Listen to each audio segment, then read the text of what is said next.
Oh, that was spicy. Hello, everybody. Thank you for joining us. My name's Tats for Thought, and I am a tattoo artist and neurodivergent YouTuber. So we are continuing the game of the Bloody Painter dating sim. I'm excited to continue this on, just because in the last game we had him, like, he was not feeling well, and we took care of him. So basically, I've been calling it Stockholm Syndrome, the game.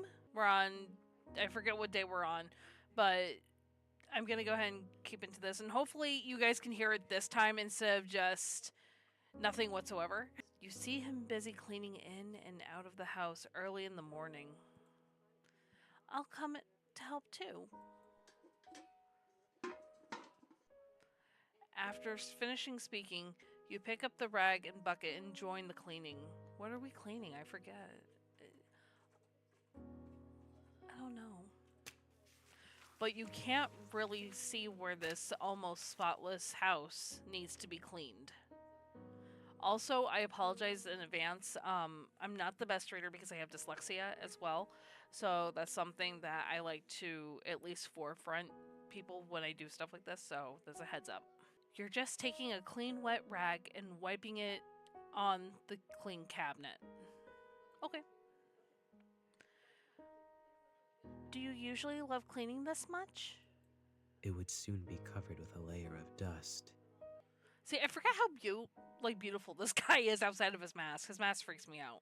Although he doesn't talk much, his tone and voice give you a gentle feeling and don't make you feel nervous. Honestly, this music doesn't make me feel nervous at all either. You climb up the short ladder and wipe the high cabinets with a rag. Suddenly, a cockroach crawls out from the crack in the cabinet. You are so frightened that you lose your balance and fall backwards. Close your eyes. But what you get is not the pain of falling to the ground, but a warm feeling. Oh, did he capture me? You open your eyes and find out that he's holding you like a princess, right into the back of his knife. He catches you with the same cold expression on his face. Are you all right? No. No, I'm not, sir. No. The Stockholm Syndrome. Perhaps to resolve the awkwardness, he asks. I'm alright. Just a cockroach. Hearing the word cockroach, he puts you down. Why are you looking at me like that? Jesus Christ. He takes 2 steps back from the cabinet you just wiped and then says calmly, Don't come near here yet. Okay. Why? It's dangerous. Okay. You can't help but chuckle at the thought of a murderer being afraid of cockroaches. To be fair, even as a taxidermist, I have a hard time as well with cockroaches. That's why I don't like taxiderming them. I think they're disgusting. Fine, whatever you say. The interaction just now makes you feel a little warmth from this cold murderer. Aww. At least you see more of his reactions and expressions. This is the rare relaxation that you have felt in these tense days. He could have let you fall off the ladder, but he rushed over to catch you. Somehow you feel that after these few days of getting along, maybe now you both have different ideas about each other than you originally had. Maybe. It was only a clear relationship when a murderer who wanted to hunt and prey who was trying to escape. But now it has an extra layer of friendship, causing the interaction between you two have an indescribable sense of dissonance. Why the music stop? Just when you pick up the old newspaper and prepare to wipe the windows, you find a police car parked on the road in the distance. 2 police officers get out of the car and keep looking towards the cabin.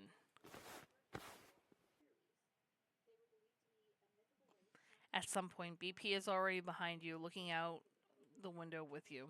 Wait for a second. Okay. Then he walks out of the door, talk to the police officers. Is there anything I can help you with?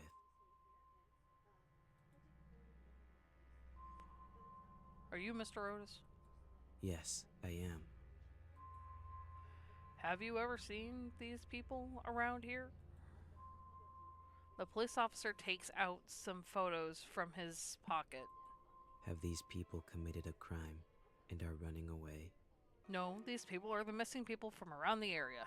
I haven't seen them before, but wolves and bears often appear around here. Can we check out your cabin? Yes, come in. BP behaves very kindly and politely. After speaking, he leads the way for the police officer. So, he kind of gives me Dexter vibes. Just Please, a thought. follow my footsteps. I placed some traps near the cabin to protect against wild wolves and bears. You don't want to step on them. Police officers enter the house and see you. Hello, this is... An old friend who came to visit me recently. You greet the police officers with a smile and nod. At the same time, police officer quickly looks through the missing persons photos in his hand.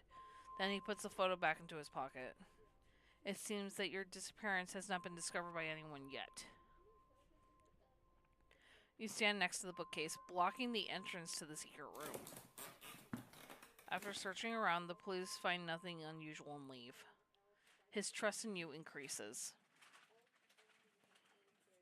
Today you will sleep on the couch in the living room instead of in the cold basement. I love that for us. Half asleep, you hear the sound of someone approaching. When you notice that the person seems very close to you, you pretend to be asleep, and the person just looks at your sleeping face quietly. The man stretches out his hand and takes it back just as he is about to touch your hair. Oh, man. He turns around and leaves. Okay, so I have to survive for 7 nights, is what it says. So, we're at day 6, finally. You see him busy in the kitchen for a while. Then the breakfast is served in front of you. Aw. There's a piece of toast with just the right crispiness. Ew, no, God no. Ugh. See, crispy is not my thing. I just don't like crispy. On the large round plate, a poached egg on top of the toast and some lettuce salad. Okay. Plating looks delicious. Okay, at least it's not coffee. Drink is a cup of freshly hot brewed cocoa. The cutlery he gives you is still a round plastic fork with no offensive features. You sit at the dining table and start eating, while he sits on the chair opposite you and flips through a book. It's still snowing outside, and listening to the squeaking sound of the fireplace and the atmosphere in the cabin is particularly comfortable. As long as you ignore the fact that you are in the same room with the murderer who kidnapped you, everything is actually relaxing. You look at him, who is full of mysteries, and some questions arise in your mind. And you decide to... I'm going to ask... I don't know if I want to survive this. Like, I have to ask... Like, knowing me, I would ask loudly because I can't control my voice sometimes. But I do want to ask... Like, I trust him, but I don't trust him. I trust him, but I don't trust him. I don't trust him. Can I ask you a question?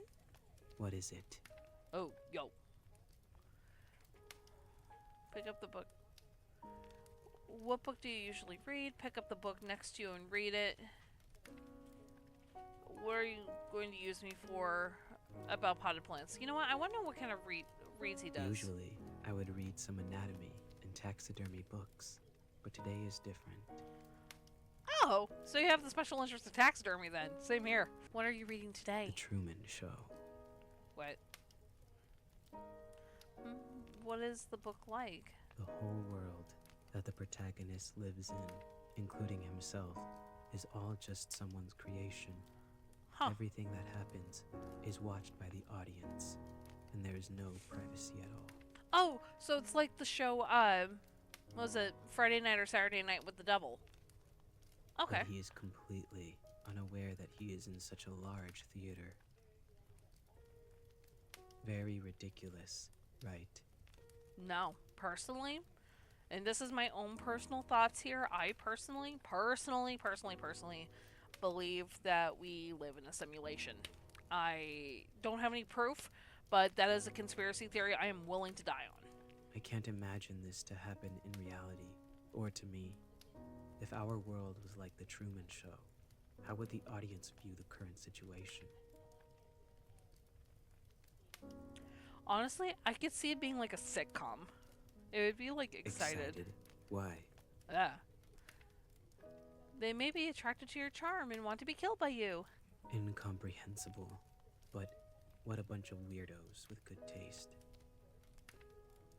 It's hard to tell from his poker face whether he's seriously boasting or joking. Love that. Let's talk about the plants, because my wife loves plants. Saw many potted plants on the shelves in the living room. But why were they all withered? I have tried my best. I don't know why they always die. Flipping through. It's a book about the possibility of having completely opposite version of yourself in a parallel world. Ooh. If there's a complete opposite version of you, what do you think it would be like? Oh, that book. Let me think. Probably a guy wearing a burgundy coat and always having a smile on his face. Why is it a burgundy coat? Because I like blue. If he is the opposite of me, he should like red, right? You know, that's actually a really good point. Like, personally, if there was an opposite version of me in a different parallel universe, I feel like they would be extra girly and would probably not like bugs as much as I do. Probably blonde hair and like, oh my god, it'd be like the 2P version of Hitalia. You know what? I'm down for that universe. That sounds actually kind of rad. You ask bravely. He looks up at you for a moment. I was going to make you into some kind of doll at first. Your eyes are beautiful, but if they are left alone, they'll become rotten and sunken.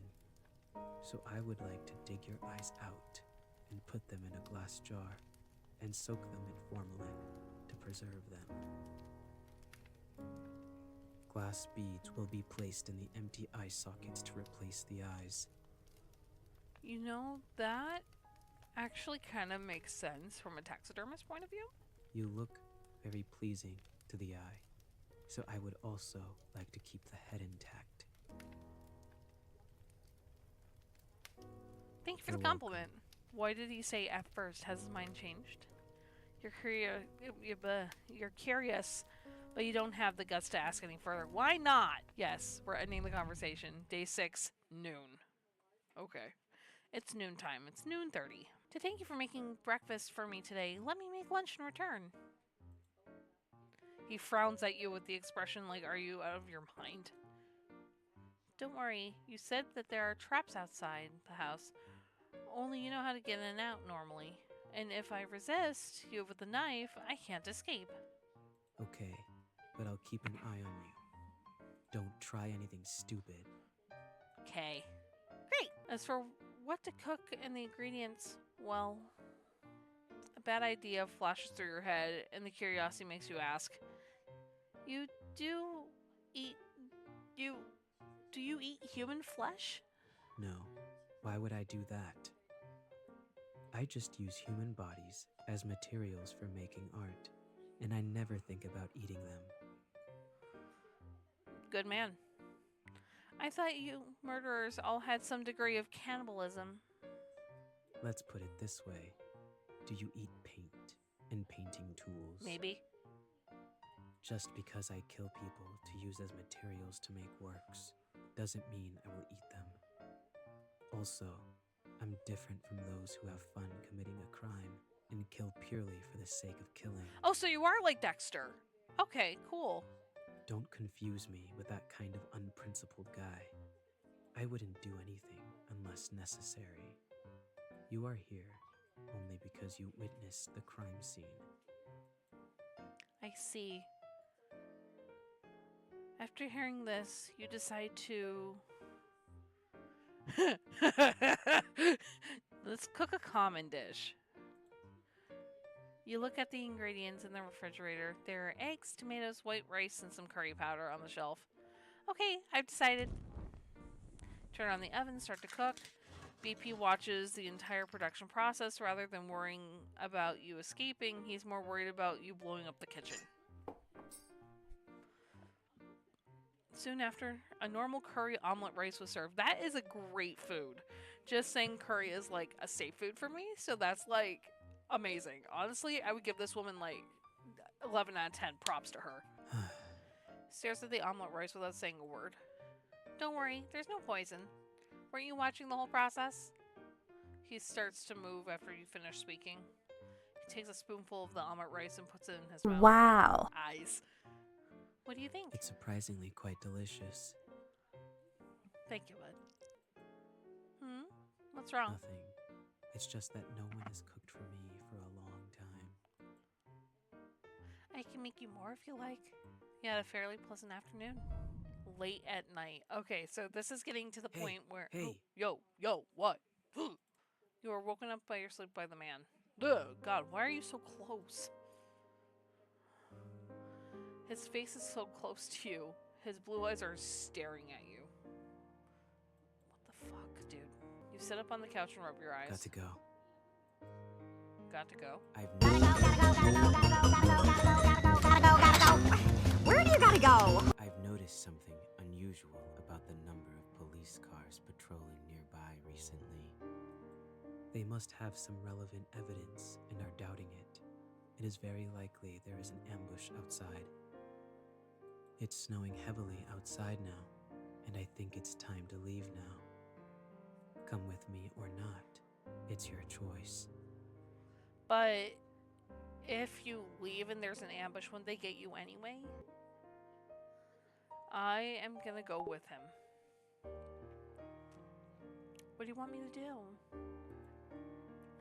fine with both choices, but I need you to look me in the eyes and tell me, what do you prefer me to do? You stare at his eyes. He hesitates and looks away, looking like he's thinking about something. Your behavior makes him a little panicked, and he doesn't seem to be good at this kind of situation. So I'm just gonna grab his hands and hope for the best. You notice his ears are flushed, and the unexpected reaction makes you want to tease him a little bit. What do you prefer me to do? I prefer... After a moment of silence, he slowly speaks. That you come with me. He tries hard to look at you in the eyes and speak his We'll thoughts. set off early tomorrow morning. Okay, day 7. We made it, Follow boys. my Oh, footsteps. yo. Follow my footsteps. You follow the shoe prints as he leaves the snow and finally succeed in avoiding the many traps around the cabin. Just as you are walking through the forest, you hear movement behind you. FBI, open up! Freeze! In the snowstorm, several policemen who were lying in ambush chase after you. You ignore them and keep running forward. Bang! A gunshot shoots across the sky and you feel pain in your left calf. You were shot. He turns to look at you as if he's considering whether to leave you. Run! You yell at him, but he approaches you. And he holds you in his arms. You feel a warmth on your forehead. He kisses your forehead. You feel the time freezes at this moment. The kiss is almost like a goodbye. He leaves you and runs forward, disappearing into the heavy snow. You are later taken back to the police for questioning. You say throughout the process that you were a victim. On the note, you are not lying. That is true. You don't reveal any unnecessary details. Since there are no relevant evidence to prove that you are an accomplice, the police can only release you after a long period of interrogation. After that, 2 years have passed. Now you live in a cheap little apartment. You live an ordinary life of what has happened 2 years ago has never happened. Today is Halloween, and every household nearby has put some thought into making decorations, but for you, it's just another day at work. When you return to your apartment after getting off work in the evening, the strange thing is that as soon as you open the door, you feel a gust of wind. You remember that you closed the window before going out. Just when you were about to close the window,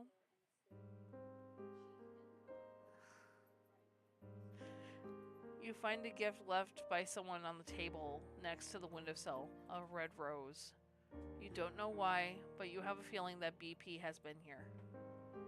Every Halloween after that, you receive a rose at your residence. It's like a once-a-year greeting. Although you say nothing, the rose seems to tell everything. Although you have certain similarities, you are two people from different worlds after all. Perhaps living your own life this way is the best outcome for you both. I got the good end. Different worlds. Awesome.